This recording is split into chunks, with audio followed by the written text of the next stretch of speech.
দেখুন, এটা আমার একটা বুক সেলফ। আর উপরে হচ্ছে আমি জায়নামাজ রেখেছি, যেটা হচ্ছে আমি নামাজ পড়ার জন্য কাজে ব্যবহার করি। আর এখানে কিছু তসবি, যেটা হচ্ছে নামাজ পড়ার পর আমার ব্যবহার করা হয়। আর এটা হচ্ছে একটা ছোট ব্যাংক। আমি প্রতিদিন এই ব্যাংকের মধ্যে 10 টাকা 20 টাকা আর কি রাখি, যেটা আমার উইকেন্ডেতে আমি হাবিজাবি আর কি খাওয়ার জন্য। কিন্তু এটা বলার কারণ হচ্ছে এই যে দেখেন, এই যে এই ছোট্ট বাচ্চাটার আগে জায়নামাজের উপরে শুইতো, এখন দেখেন কি সুন্দর করে বের করে শুচ্ছে।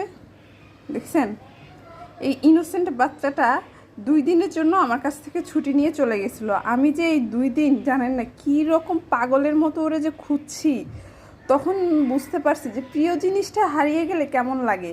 এই 2 দিন পর ও সকাল 6টা বাজে নিজে নিজে আমার বারান্দায় এসে আমাকে ডাকতেছে। তারপর থেকে আর ওর বাইরে যাওয়ার মানে কোনো ইন্টেনশন নাই।